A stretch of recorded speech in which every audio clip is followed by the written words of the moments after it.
मेरा पति रोज रात को मेरी बेटियों के कमरे में चला जाता और अंदर से गेट बंद कर लेता। लेकिन उसके अंदर जाते ही कमरे के अंदर से रोने की आवाज़ें आती थीं।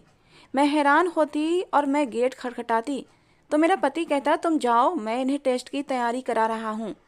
पूरी रात मैं अपने पति का इंतजार करती रहती। लेकिन जब वो सुबह कमरे से बाहर आता तो वो बहुत खुश होता था।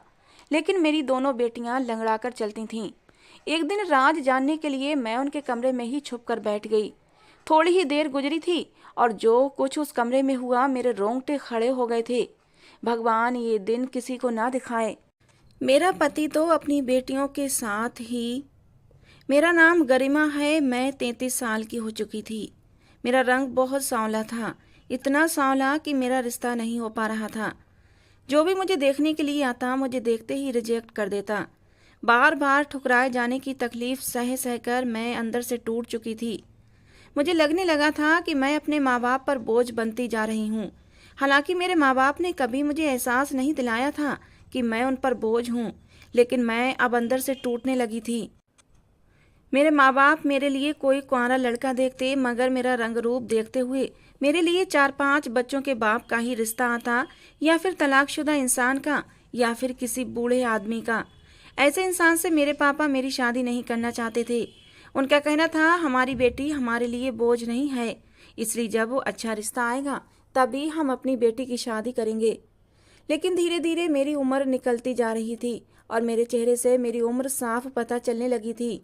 अब तो लोगों ने मेरे माँ बाप को यही समझाया कि बेटी की शादी कर दो, ज़्यादा अच्छे की तलाश में आपकी बेटी घर बैठी बैठी बूढ़ी हो जाएगी। आने वाले समय में ऐसे रिश्ते भी नहीं मिलेंगे। लोगों की बातों को ध्यान में रखते हुए मेरे माँ बाप ने एक रिश्ता स्वीकार कर लिया, जिसकी 3 बेटियां और एक बेटा भी था। मेरे पापा बहुत ही सीधे साधे आदमी थे। किसी ने उनको इस रिश्ते के बारे में बताया था। अब मेरे माँ बाप को ये चिंता सताने लगी थी कि कहीं आने वाले समय में हमारी बेटी के लिए और भी ज़्यादा बुरे बुरे रिश्ते न आने लगें। जिसने मेरे पापा को ये रिश्ता बताया था वो पापा का ही कोई जानने वाला था। उसने लड़के की तस्वीर भी मेरे पापा को दिखाई थी। मेरे पापा ने देखते ही उस लड़के को पसंद कर लिया, क्योंकि लड़का देखने में गोरा चिट्टा स्मार्ट था और उसे देखकर कहीं से भी नहीं लग रहा था कि वो 3 बच्चों का बाप है। फिलहाल मेरे पापा ने अपनी तरफ से तो रिश्ते के लिए हाँ कर दी। अब मेरी तस्वीर भी लड़के वालों के घर भेज दी गई थी। लड़के वालों ने मुझे भी पसंद कर लिया। इस तरह बहुत ही सादगी से मेरी शादी हो गई और विदा होकर मैं अपनी ससुराल चली गई। लेकिन शादी से 2 दिन पहले मैंने एक बात नोट की थी कि मेरे घर वाले बहुत ही ज़्यादा परेशान लग रहे थे और मुझे उनकी आंखों में आंसू भी दिखाई दे रहे थे। मम्मी पापा का कहना था, ससुराल जा रही हो तो हमेशा अपने घर को जोड़ कर रखना और अपने पति के घर में हर हाल में गुजारा करने की सोचना। मैं अपने घर वालों की नसीहत समझ गई थी कि वो क्या कहना चाहते हैं। जब मैं शादी करके अपनी ससुराल गई तो मैं अपने पति के बच्चों को देखा था। तीनों ही बच्चे लगभग जवान थे।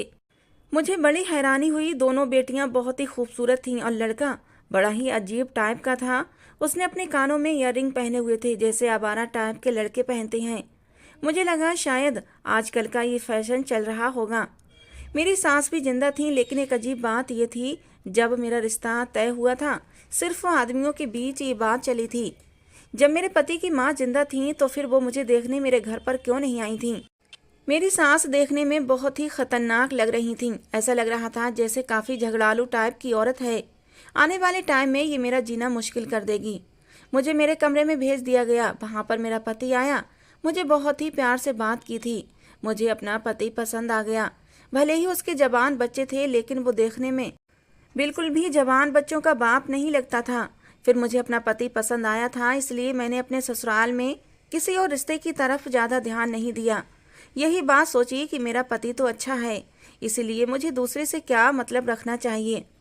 लेकिन मैं एक बात पर बड़ा हैरान थी कि मेरे पति की उम्र लगभग 45 साल होगी, लेकिन उसके तीनों बच्चे जिनकी उम्र 25 से 30 साल की थी। लड़कियां 24-25 साल की लग रही थीं और लड़का 28-30 साल का लग रहा था। तो ऐसा कैसे मुमकिन हो सकता था? मैं यहाँ आने के बाद बहुत कंफ्यूज हो रही थी। मेरा दिमाग चारों तरफ दौड़ रहा था। थोड़ी देर के बाद मेरा पति मुझसे बातचीत करने के बाद कमरे से बाहर चला गया। कमरे के अंदर मेरी सास और मेरी सौतेली बेटियां आ गईं।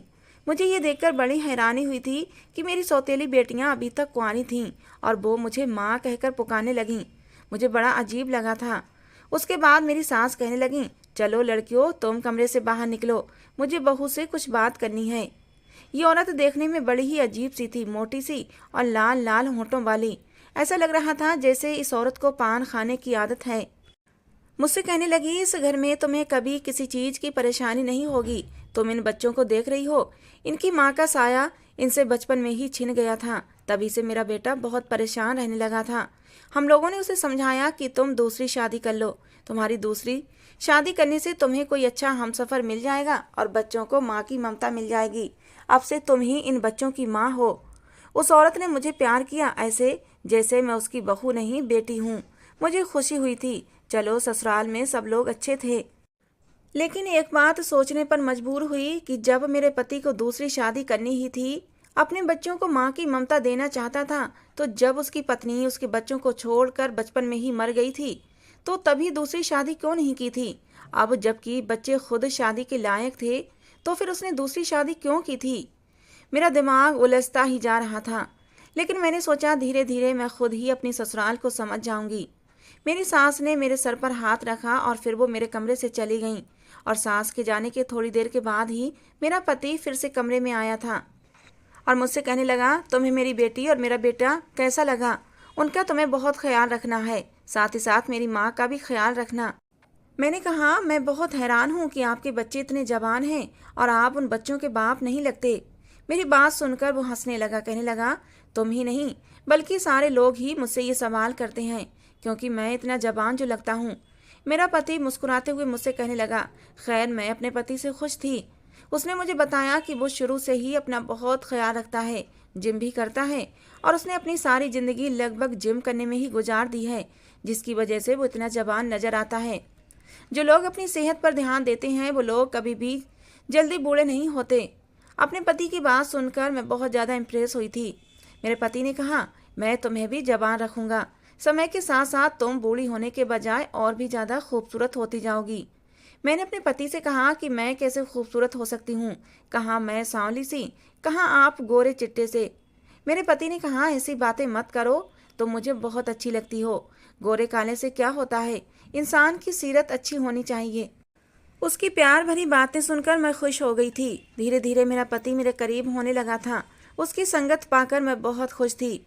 मैं जो अपनी शादी की उम्मीद ही छोड़ बैठी थी, अब अपने पति की संगत पाकर फिर से जी उठी थी। मेरे पति में जवान मर्दों जैसा जोश था। मुझे अपने पति से किसी बात की कोई शिकायत नहीं थी। उसने मुझे खुश कर दिया था। कुछ देर बाद मेरा पति सो चुका था, लेकिन पता नहीं क्यों मेरी आंखों में नींद नहीं आ रही थी। बार बार मेरे दिमाग में मेरे ससुराल के लोग ही घूम रहे थे। मैं सोचने लगी कि मेरे पति की बेटियां भी बहुत खूबसूरत हैं। मेरे पति देखने में जवान लगते हैं, लेकिन बूढ़ा आदमी देखने में भले ही जवान लगे, लेकिन उसके अंदर कुछ न कुछ बीमारी जरूर होती है। कोई ऐसी परेशानी होती है जिससे उसकी उम्र की पहचान हो जाती है। लेकिन मेरा पति तो बिल्कुल ही हर तरह से जवान दिखता था। वो बहुत एक्टिव था, कोई बीमारी उसके शरीर में नहीं थी। अभी तो मेरे पति की दूसरी शादी है। जब वो पहली शादी हुई होगी तब कितना खूबसूरत और कम उम्र रहा होगा। फिलहाल मैंने इस बात को इग्नोर कर दिया। अब मुझे अपने ससुराल पर ध्यान देना था। ये ख्वाबों भरी रात थी जो मैंने गुजारी थी। सुबह हुई तो दरवाजे पर दस्तक होने लगी। मैंने दरवाज़ा खोला तो मेरी सास सामने खड़ी हुई थीं। उनके हाथ में एक बड़ी सी ट्रे थी और मेरे लिए कमरे में नाश्ता लेकर आई थीं। मैंने कहा, आपको परेशान होने की क्या ज़रूरत थी, मैं फ्रेश होने के बाद खुद ही किचन में आ जाती। मेरी सास कहने लगी, अरे नहीं नहीं, बहू से इतनी जल्दी किचन का काम करवाना अच्छा नहीं लगता। मेरा पति भी सोकर उठ गया था और हम दोनों ने साथ बैठकर नाश्ता किया। मैंने सौरभ से कहा, आज हमारी शादी का पहला दिन है, आज हम लोग कहीं घूमने चलते हैं। सौरभ ने कहा, बताओ कहाँ जाओगी? मैंने कहा कि मैं पहले अपने मायके जाना चाहती हूँ। मेरी बात सुनकर मेरा पति सौरभ कहने लगा, शायद तुम्हें ये बात पता नहीं है कि तुम्हें तुम्हारे माँ बाप ने ये बात नहीं बताई कि तुम अपने मायके में किसी से नहीं मिल सकती। ये बात सुनकर मैं हैरान हो गई थी। मुझे लगा शायद सौरभ मजाक कर रहा है। मैंने कहा, ऐसा नहीं हो सकता। सौरभ कहने लगा, ऐसा ही है, अब तुम्हारी शादी यहाँ हो गई है, इसलिए तुम अपने किसी भी रिश्तेदार या मायके वालों से कोई कांटेक्ट नहीं रखोगी। और ये शर्त हमने शादी से पहले ही रख दी थी। अब मैं सारी बात समझ गई थी। शादी से कुछ दिन पहले मेरे घर वाले इतने परेशान क्यों थे और मुझे देखकर उनकी आंखों में आंसू क्यों आ जाते थे। मेरी विदाई पर भी मेरे सब घर वाले बहुत रो रहे थे और तभी वो बातों बातों में मुझे ये बताने की कोशिश कर रहे थे कि अब हमारे और तुम्हारे सारे रिश्ते खत्म हो गए हैं। मुझे समझ नहीं आ रहा था कि ये शर्त भला क्यों रखी गई थी, और अब भला ये शर्त रखी थी तो किसने रखी थी, मेरे माँ बाप ने या फिर मेरे पति ने। मैंने जब अपने पति से सवाल किया तो उसने कहा कि मैं इसी शर्त पर तो तुमसे शादी की थी क्योंकि तुम्हारी शादी कहीं हो भी नहीं रही थी और तुम्हारे घर वालों ने आसानी से खुशी खुशी मेरी ये शर्त स्वीकार कर ली थी। ये बात सुनकर मेरे दिल को बहुत ठेस पहुंची थी। लेकिन फिर थोड़ी देर बाद सौरभ के मोबाइल पर किसी की कॉल आने लगी। वो किसी से फ़ोन पर बात करते हुए कहने लगा कि देखें, रिश्ता तय होने पर हमारी ये शर्त पहले से पक्की हो गई थी। मैं समझ गई कॉल जरूर मेरे घर से आई होगी। मैंने सौरभ के आगे खड़ी हो गई। मैंने कहा, प्लीज़ एक बार मेरे घर वालों से मेरी बात करवा दो। सौरभ ने मेरी तरफ देखते हुए कॉल पर कहा कि आज के बाद मेरे मोबाइल पर किसी की भी कॉल आनी नहीं चाहिए। अगर दोबारा फ़ोन किया तो मैं आपकी बेटी को तलाक देकर आपके घर वापस भेज दूंगा। ये कहकर उसने कॉल काट दी। मैंने कहा, आपने ऐसा क्यों किया? मैं मिलने नहीं जा सकती पर फ़ोन पर तो बात कर सकती थी। सौरभ ने कहा, तुम्हारे घर वाले भी मुझसे यही कह रहे थे कि हमारी ये शर्त थी कि शादी के बाद तुम अपने घर वालों से नहीं बल्कि किसी रिश्तेदार से नहीं मिलोगी, लेकिन आपस में फ़ोन पर बात तो कर सकते हैं ना। मैंने बहुत ही मिन्नत करते हुए कहा था। लेकिन सौरभ गुस्से से कहने लगा कि जब हर तरह का कांटेक्ट नहीं रखना तो फिर बात भी नहीं हो सकती। तुम्हारे माँ बाप ये बात कैसे भूल गए? उन्होंने मेरे इनकार करने पर कोई ऐतराज़ नहीं होना चाहिए। अगर वो लोग अपनी बेटी को खुश देखना चाहते हैं तो फिर खामोश होकर अपने घर में बैठें और तुमसे बात करने की कोशिश ना करें। यही उनके लिए भलाई है। सौरभ का ये रूप देखकर मैं डर गई थी। सौरभ ने कहा, इस घर में मेरी माँ है, मेरी बेटियाँ हैं और मेरा एक बेटा है। तुम सबके साथ रहो और उनका ख्याल रखो, यही तुम्हारी जिम्मेदारी है। अब मैंने कहा, जो एक पत्नी का फर्ज होता है मैं वो सब कुछ करने को तैयार हूँ, लेकिन एक बेटी को अपने माँ बाप से एक अलग ही लगाव होता है और उसकी जगह कोई दूसरा नहीं ले सकता। आप प्लीज़ एक बार मेरे माँ बाप से मेरी बात करवा दो। मैं आपका ये एहसान ज़िंदगी भर नहीं भूलूंगी और आज के बाद कभी उनसे बात करने की जिद भी नहीं करूंगी। आपने उनसे इस तरह से बात की है, उन लोगों का दिल दुखा होगा। सौरभ ने मेरी कोई बात नहीं सुनी और मैं रोती हुई अपने कमरे में आ गई। रो रो कर मेरा बुरा हाल हो गया था। पहले दिन ही मेरे साथ ऐसा हो गया था तो आगे मेरे साथ ये लोग क्या करेंगे। थोड़ी देर के बाद सौरभ कमरे में दोबारा आया और मुझे चुप करवाने लगा। कहने लगा, देखो तुम परेशान मत हो, मैं तुम्हारे माँ बाप से तुम्हारी बात करवा दूंगा, बल्कि तुम्हारी मुलाकात भी करवा दूंगा। लेकिन देखो अभी नहीं, सही समय आने पर सब कुछ सही हो जाएगा तो मैं तुम्हें उनसे मिलवाने के लिए ले जाऊंगा। मैंने सौरभ से कहा, लेकिन ऐसा कब होगा? उसने कहा, मैंने कहा ना, सही समय आने पर हो जाएगा और देखना मैं तुम्हें खुद लेकर जाऊंगा। बस तुम मेरे घर वालों का ख्याल रखो, मुझे किसी काम से बाहर जाना है, जरूरी काम है। ये कहकर सौरभ घर से बाहर चला गया। सौरभ के जाने के कुछ देर बाद मेरी सास मेरे पास आकर बैठ गई और मुझसे बातें करने लगीं।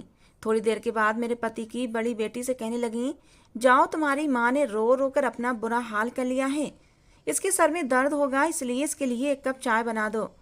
मेरे पति की बड़ी बेटी चाय बनाने के लिए किचन में चली गई। उसके पीछे पीछे दूसरी भी चली गई।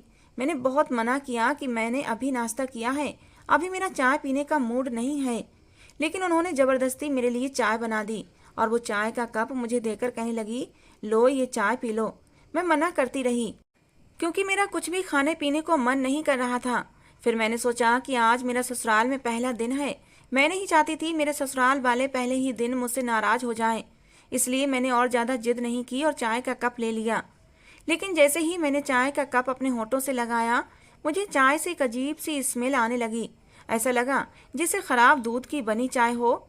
मैंने कहा, चाय के अंदर से कैसी अजीब सी बू आ रही है। मेरी सास कहने लगी, नहीं बेटा, हम तुम्हें ख़राब चाय कैसे पिला सकते हैं? हो सकता है कि शायद फ्रिज में दूध खुला रह गया हो और उस दूध के अंदर फ्रिज में किसी खाने पीने की चीज़ की स्मेल बैठ गई हो। तभी मेरे पति की छोटी बेटी आ गई। कहने लगी, अगर आप हमसे प्यार करती हैं तो आपको चाय से बदबू नहीं बल्कि खुशबू आनी चाहिए। हमारे घर की चाय तो सारे मोहल्ले में मशहूर है, सब लोग हमारी चाय की तारीफ़ें करते हैं और आप कह रही हैं कि चाय के अंदर से आपको बदबू आ रही है। इतनी बातें सुनने के बाद मैंने मजबूरन चाय पी ली। चाय पी तो वाकई चाय अच्छी थी, मगर उसमें से किसी दवाई की भी स्मेल आ रही थी। सब लोग मुझे चाय पीता हुआ देखने लगे। जैसे मैं कोई चाय नहीं बल्कि दवाई पी रही हूँ। चाय का कप को ख़त्म करते ही सबने मेरी तरफ देखा, जैसे मेरे साथ क्या कुछ होने वाला हो। सब मेरे कमरे से अब चले गए थे, लेकिन मेरा सर भारी होने लगा। मैंने अपने पति की बड़ी बेटी को आवाज़ दी, जिसका नाम रीमा था। उसने मेरी आवाज़ सुन ली, लेकिन फिर भी मेरी आवाज़ सुनने के बाद भी कमरे में नहीं आई थी। मुझे ऐसा लग रहा था जैसे पूरा कमरा गोल गोल घूम रहा है। मैं बेड पर लेट गई, आंखें भी बंद कर लीं, और फिर उसके बाद मुझे नहीं पता कि मेरे साथ क्या हुआ। मेरी आंख तो उस वक्त खुली जब रात के 9 बज रहे थे। मैंने देखा कमरे में कोई भी हलचल नहीं थी, कमरे की लाइट भी बंद थी, अजीब सी खामोशी छाई हुई थी। लेकिन जैसे ही मैंने बेड से नीचे कदम रखा, अचानक मुझे कमजोरी महसूस होने लगी। मुझे चक्कर भी आने लगे। मेरे पेट के निचले हिस्से में दर्द भी होने लगा।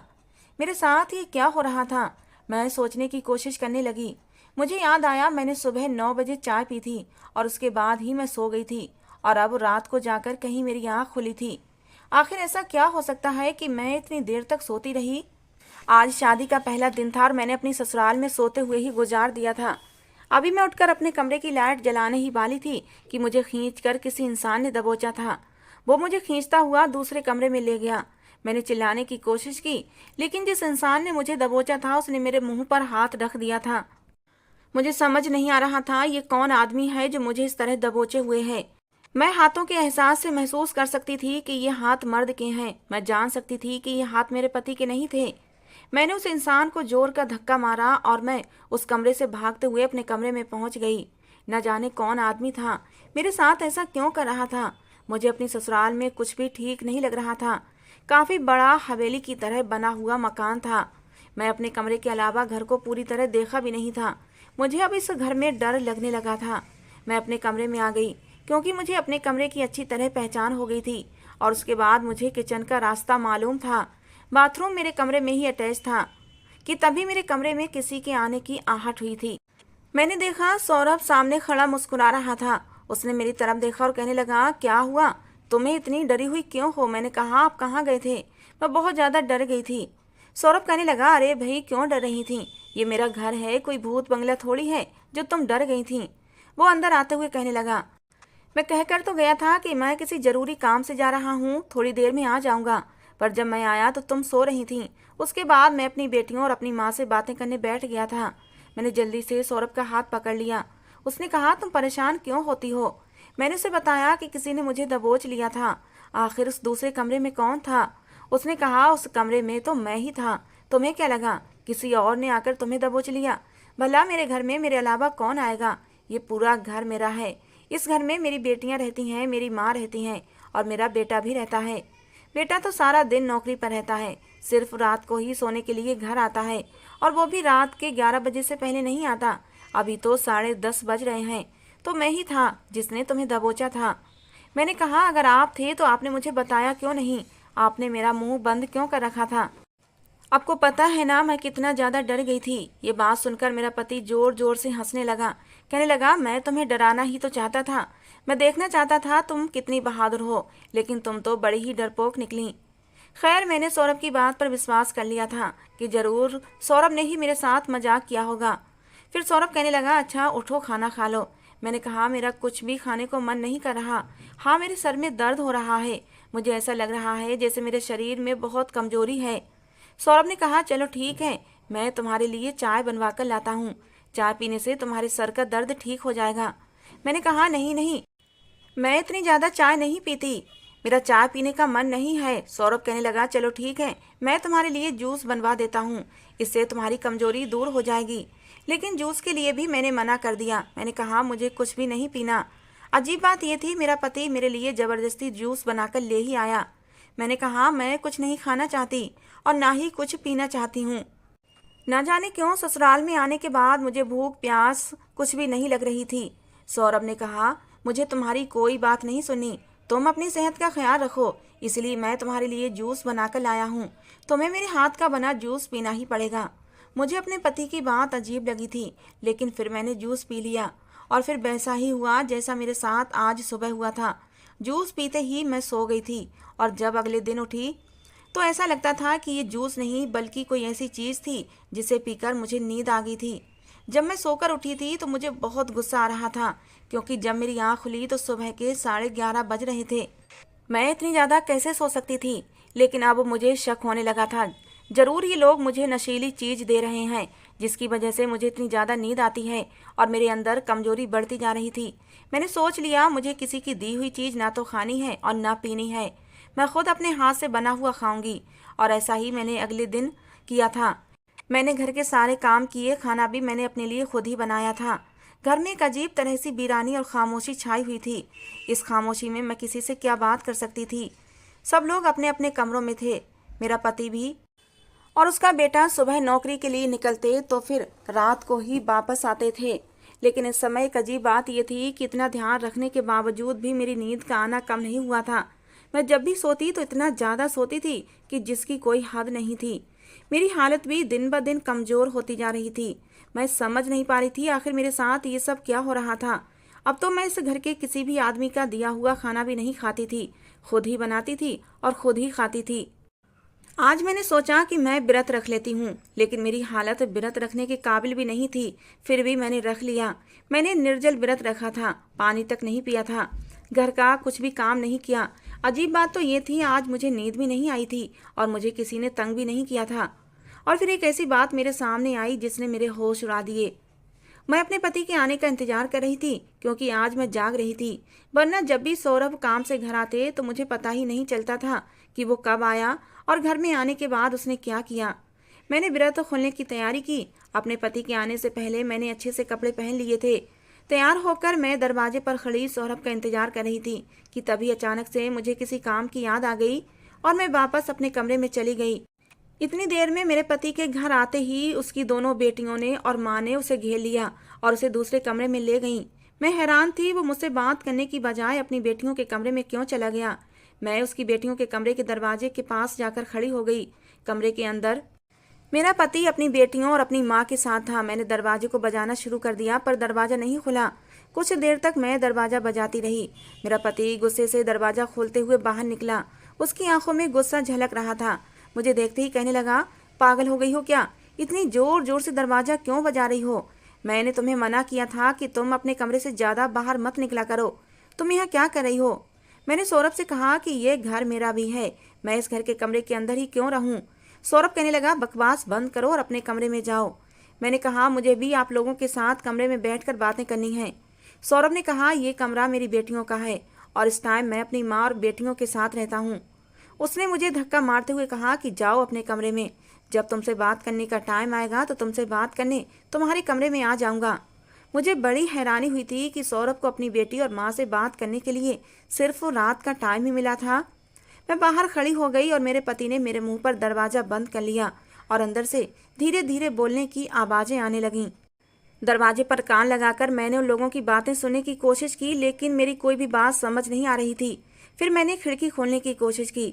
खिड़की को हल्का सा धक्का दिया तो खिड़की का दरवाज़ा थोड़ा सा खुल गया था और मुझे अंदर का साफ दिखाई दे रहा था।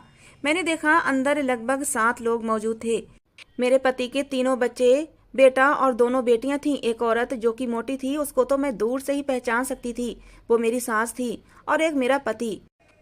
लेकिन हमारे घर में तो सिर्फ 5 लोग थे, लेकिन उनके अलावा ये 2 लोग और कौन थे? मैं उन्हें पहचानने की कोशिश कर रही थी, लेकिन मुझे समझ नहीं आ रहा था कि आखिर इस घर में चल क्या रहा है। मैंने देखा एक लड़का सौरभ को पैसे दे रहा था, लेकिन मुझे उस लड़के का चेहरा दिखाई नहीं दे रहा था। लेकिन एक बात जिसने मुझे सबसे ज़्यादा हैरान की थी वो ये थी कि सौरभ अपनी बड़ी बेटी रीमा के करीब गया और उसे अपनी बाहों में भरकर चूम लिया। मैं तो अपनी जगह दंग रह गई थी। ये सब क्या चल रहा था? मैं खामोशी से अपने कमरे में आ गई और सोचने लगी, आखिर ये क्या हो रहा है। कुछ ही देर बाद सौरभ कमरे में आया, मुझसे प्यार से बात करने की कोशिश करने लगा। लेकिन एक अजीब बात यह थी कि उसके हाथ में कॉफ़ी का कप था जो वो मुझे पिलाना चाहता था। सौरभ ने कहा, ये लो कॉफ़ी पी लो, तुम्हारा मूड ठीक हो जाएगा। मैंने कहा, मुझे नहीं पीनी। मेरा पति मेरा हाथ पकड़कर कहने लगा, मुझे माफ़ कर दो, मैं तुमसे इस तरह बात नहीं करना चाहता था। मैंने अपने पति से कहा कि मैं गुस्सा नहीं हूँ, मैंने खुद को नॉर्मल ही रखा था। मैंने ये भी नहीं बताया कि कमरे के अंदर मैंने क्या देखा था। मैं खामोश बैठी रही, लेकिन सौरभ मुझे कॉफ़ी पिलाने की जिद करने लगा। मैंने कहा कि मैं कॉफ़ी और चाय का ये क्या मामला है? मैं सब कुछ अपनी मर्जी से खाती पीती हूँ, लेकिन इस घर में ज़बरदस्ती मुझे ये सब कुछ क्यों पिलाया जाता है? कहीं ऐसा तो नहीं कि कॉफ़ी में कुछ ऐसा मिला हो जिससे आप मुझे बेहोश करना चाहते हो या फिर मुझे मारना चाहते हो? सौरभ ने कहा, तुम पागल हो गई हो। मुझे तो तुम्हारी चिंता है, इसीलिए मैं तुम्हारे लिए कॉफ़ी लेकर आया था। भला मैं तुम्हें बेहोश क्यों करूँगा? तुम अपना दिमाग कुछ ज़्यादा ही चलाने लगी हो। अपना दिमाग कम चलाओ और घर के कामों पर ध्यान लगाओ। तुम दिन भर फ्री बैठी रहती हो, इसलिए तुम्हारे दिमाग में उल्टे सीधे ख्याल आने लगे हैं। मेरा पति मुझे धमकाने के लिए मुझ पर गुस्सा करने लगा, लेकिन फिर अगले ही पल उसका मूड बदल गया और मुझे प्यार से कहने लगा, तुम मुझे गुस्सा करने पर मजबूर करती हो। हालांकि मैं तुमसे बहुत प्यार करता हूँ, इसीलिए तो मैं तुम्हारे लिए कॉफ़ी लाया था कि इसे पियोगी तो तुम्हारा मूड फ्रेश हो जाएगा। लेकिन देखो, तुमने मुझे नाराज़ कर दिया। अब मैं तुमसे बात नहीं करूँगा। अपने पति की इतनी प्यारी बात सुनकर मेरा दिल नरम हो गया और मैंने उसके हाथ से कॉफ़ी का मग ले लिया। मैंने कहा, परेशान मत हो, मैं ये कॉफ़ी पी लेती हूँ। मेरी बात सुनकर सौरभ खुश हो गया, लेकिन ये मेरी सबसे बड़ी गलती हुई थी। मैंने जैसे ही कॉफ़ी पी, उसके बाद मुझे अजीब सा नशा चढ़ने लगा था और मैं बेहोश हो गई। उसके बाद मेरे साथ वही हुआ जैसा हर बार होता आया था। मैं अपने पति की बातों में आ गई थी, लेकिन मैं समझ जरूर गई थी कि कुछ न कुछ गड़बड़ जरूर थी। सुबह मेरी आंख 10 बजे खुली थी और मेरे पेट के निचले हिस्से में दर्द भी हो रहा था। मेरा सर भी भारी हो रहा था। मैं सोकर उठी तब तक सौरभ काम पर जा चुका था। मेरी सास ने घर के सारे काम करने के लिए कहा। कहने लगी, अब शादी को काफ़ी दिन हो गए हैं, मैं चाहती हूँ अब तुम घर की सारी जिम्मेदारी संभाल लो। मुझे घर के काम करने में कोई ऐतराज़ नहीं था, इसलिए मैं सब कुछ करने लगी। मेरे पति की बेटियां जवान थीं, लेकिन वो घर के किसी काम को हाथ नहीं लगाती थीं और मेरी सास भी तख्त पर बैठी पान खाती रहती थीं और उनकी नज़र मुझ पर ही जमी रहती। मुझे ये औरत शुरू से ही बड़ी अजीब लगती थी। उसे देखकर कहीं से भी नहीं लगता था कि ये मेरे पति की माँ है। एक दिन मैं कपड़े धो रही थी, मैंने देखा मेरे पति का बेटा मुझे बड़ी अजीब सी नज़रों से देख रहा था। मुझे अजीब लगा, इसलिए मैंने साड़ी को अपने आसपास अच्छे से लपेट लिया। थोड़ी देर बाद मैं किचन में खाना बना रही थी और मुझे एहसास हुआ जैसे किसी का हाथ मेरी कमर पर है। मैं घबराकर जैसे ही पलटी तो मैंने देखा मेरे पति का बेटा खड़ा हुआ था। मुझे इस तरह देखने पर वो कुछ घबरा गया, उसके चेहरे का रंग उड़ गया।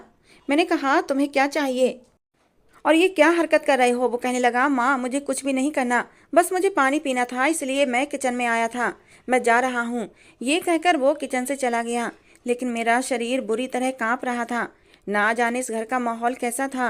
मेरे पति की बेटियां भी बड़ी अजीब सी कपड़े पहनती थीं, ऐसा लगता जैसे कोई हीरोइन है।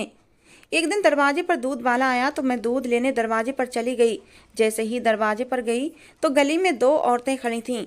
मुझे देखकर आपस में बातें करने लगीं। दूध वाला तो दूध देकर चला गया था, लेकिन वो औरतें अब भी मुझे देख रही थीं और मेरे करीब आकर कहने लगीं, हमने तुम्हें पहले नहीं देखा इस घर में, क्या तुम यहाँ पर नई आई हो? मैंने कहा, आपका क्या मतलब है कि मैं नई आई हूँ? मैं इस घर की बहू हूँ। मेरी बात सुनकर वो औरतें एक दूसरे को देखने लगीं और उनमें से एक औरत हंसकर कहने लगी, अरे बहू, इस घर में न जाने कितनी बहुएं अब तक आ चुकी हैं। उसकी ये बात सुनकर इससे पहले कि मैं उस औरत से कोई सवाल करती, इतनी देर में मेरे पीछे से मेरा हाथ किसी ने पकड़ा और मुझे अंदर खींच लिया। मैंने देखा मेरी सास ने मुझे अंदर खींचा था। मेरे हाथ से दूध का बर्तन गिरते गिरते बचा था, जबकि थोड़ा सा दूध तो फर्श पर गिर भी गया था। मेरी सास ने जल्दी से दरवाजा बंद किया और कुंडी लगा दी।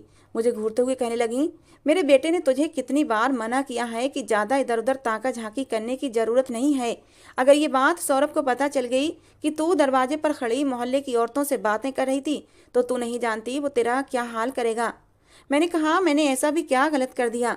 दूध वाला बहुत देर से दरवाजे को बजा रहा था, किसी की आवाज़ नहीं आई, इसलिए मैं ही दूध का बर्तन लेकर चली गई। और आप मुझसे ये किस तरह की बातें कर रही हैं? मैंने कोई पाप तो नहीं कर दिया, वो मोहल्ले की औरतें ही तो थीं। उस दिन मेरी सास ने बहुत हंगामा किया था। अब मुझे उन लोगों पर शक होने लगा था। मैं सोच में पड़ गई थी कि वो मोहल्ले वाली औरतें मुझे क्या कहना चाहती थीं। अब मुझे इस घर का राज वो मोहल्ले की औरतें ही बता सकती थीं। मैंने एक औरत से बातचीत करने की कोशिश की। एक दिन मैं बहाने से छत पर चली गई। उस टाइम घर के सारे लोग सो रहे होते थे।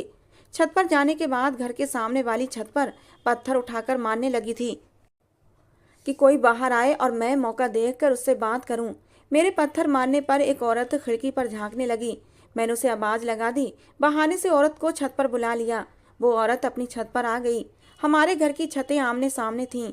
मैंने उस औरत से कहा कि आज तुम गली में खड़ी मेरे बारे में क्या बातें कर रही थीं और मुझे कुछ बताने की कोशिश भी कर रही थीं।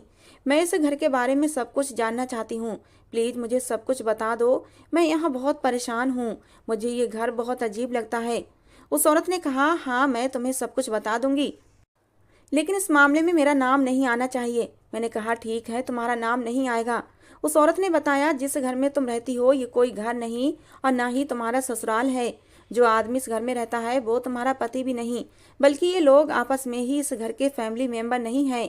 ये घर नहीं, एक कोठा है। उसमें जो औरत रहती है वो एक बाई है, और जो दो जवान लड़कियां हैं वो भी इस घर में लाई गई हैं, लड़कियां हैं। ये औरत लड़कियों को लाती है। तुम्हारे पति का भी यही काम है। वो लड़कियों से या तो शादी के बहाने उन्हें इस घर में लेकर आता है या फिर उन्हें किडनैप करके लाता है। इस बार तुम यहाँ आई हो। कई बार इन लोगों के खिलाफ केस भी हो चुके हैं, लेकिन हर बार ये लोग पुलिस से बच जाते हैं, क्योंकि आज तक पुलिस को इनके खिलाफ सबूत नहीं मिले हैं। मोहल्ले में रहने वाले लोगों को ये तंग करते हैं, इसलिए कोई इनके मुंह नहीं लगता। ये हकीकत सुनकर तो मेरे सर पर ऐसा लगा कि जैसे कोई बम फटा हो। ये मैंने क्या सुन लिया था?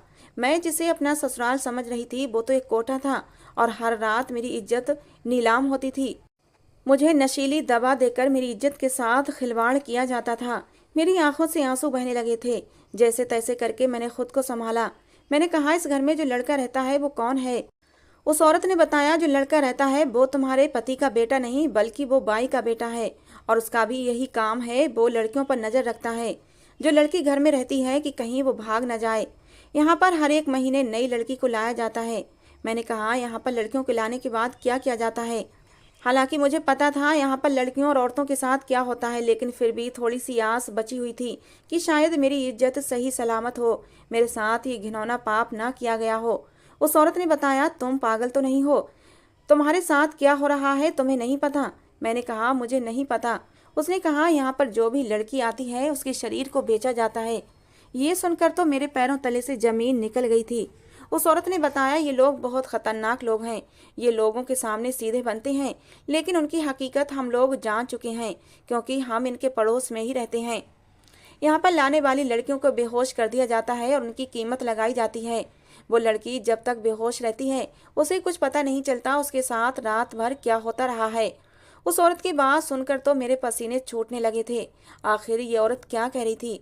उस औरत ने मुझसे कहा, तुम मुझे भली लगती हो, इसलिए तुमसे कह रही हूँ, जितनी जल्दी हो सके यहाँ से भाग जाओ, वरना ये लोग तुम्हें कहीं का नहीं छोड़ेंगे। उस औरत की बात सुनकर मैं रोने लगी थी। मेरी इज्जत तो न जाने कब की तार तार हो चुकी थी। मेरी शादी को 8 दिन हो गए थे और इन 8 दिनों में मैं 8 घंटे भी सही से जागी नहीं थी। हर वक्त सोती रहती थी, और इसका मतलब सोते हुए मेरी इज्जत तार तार हो रही थी। ये लोग तो अपना धंधा चला रहे थे। वो औरत अपने घर चली गई और मैं सोचती रह गई कि मैं क्या करूं। मैंने सोच लिया था मैं अब ये सब कुछ और नहीं सहूंगी। मैं अपने कमरे में चली आई। मैंने अपने पति का फोन उठाया और पुलिस को कॉल लगा दी। पुलिस को मैंने सारी बात बता दी। मुझे पता था मेरे साथ इतने दिनों से जो कुछ हो रहा है उस हिसाब से ये लोग अगले दिन भी मेरे साथ वही सब कुछ करेंगे। मैं उन लोगों को रंगे हाथों पकड़वाना चाहती थी। इसलिए अगले दिन जैसे ही मेरे पति ने मेरे आगे जूस का गिलास रखा तो मैंने चुपचाप जूस का गिलास ले लिया और अपने पति से ऐसे रिएक्ट करने लगी जैसे मैं जूस पी रही हूँ। लेकिन सौरभ का ध्यान हटते ही मैंने उसे बेड के नीचे फेंक दिया। थोड़ी देर के बाद मैं सोने का नाटक करने लगी। मैंने पुलिस को टाइम दे रखा था। 10 बजे के समय सौरभ घर आता था। लगभग रात के 1 बजे के बाद मेरे साथ ये सब कुछ किया जाता था। मेरे पति ने उस दिन भी किसी दूसरे आदमी से मेरी कीमत लगाई थी और मेरा पति कमरे से बाहर चला गया, लेकिन मैं जाग रही थी और सोने का नाटक कर रही थी। मुझे महसूस हुआ कोई मेरे कमरे में आया और उसने मेरे शरीर पर हाथ फेरना शुरू कर दिया। तभी हमारे घर पुलिस आ गई और पुलिस ने उन लोगों को रंगे हाथों पकड़ लिया। जो आदमी पैसे देकर मेरी इज्जत के साथ खेलने के लिए आया था उसने पुलिस को सारी सच्चाई बता दी कि आज रात के लिए इस आदमी ने मेरी कीमत इन लोगों को दी है। अब पुलिस के पास और उन लोगों के खिलाफ सबूत इकट्ठे हो चुके थे। मैंने भी अपनी गवाही पुलिस को दे दी थी। उन लोगों को रातों रात गिरफ्तार कर लिया गया था। मैं अपने माँ बाप के घर आ गई। अब मैं अपने माँ बाप को ये सब बताया तो वो शर्मिंदा हुए थे। मेरे माँ बाप ने कहा कि हमें तो उसी दिन शक हो गया था जिस दिन लड़के ने हमसे शर्त रखी थी कि आज के बाद आप लोग अपनी बेटी से कोई भी बात नहीं करेंगे। खैर वो लोग गिरफ्तार हो चुके थे। मैं अपने माँ बाप के घर आ गई थी। अदालत के जरिए मैंने तलाक भी ले ली। मैंने आज तक शादी नहीं की। मेरी उम्र अब 35 साल हो चुकी है और शादी मैं करना भी नहीं चाहती, क्योंकि शादी के नाम से मुझे डर लगता है। मैं अपने माँ बाप के घर पर रहकर ही उनकी सेवा कर रही हूँ, क्योंकि मेरे माँ बाप बूढ़े हो चुके हैं। मैं पढ़ी लिखी थी, नौकरी करके अपना और अपने माँ बाप का पेट पाल रही हूँ। इस घिनौनी जिंदगी से अच्छा मुझे अपनी ये जिंदगी ज़्यादा पसंद है। आप लोग ही बताएं, क्या शादी न करने का फैसला मेरा सही है या गलत? अपनी राय कमेंट बॉक्स में ज़रूर देना। दोस्तों, कहानी पसंद आई हो तो प्लीज़ लाइक कर देना। रोज़ एक नई कहानी सुनने के लिए हमारे चैनल को भी सब्सक्राइब कर लेना।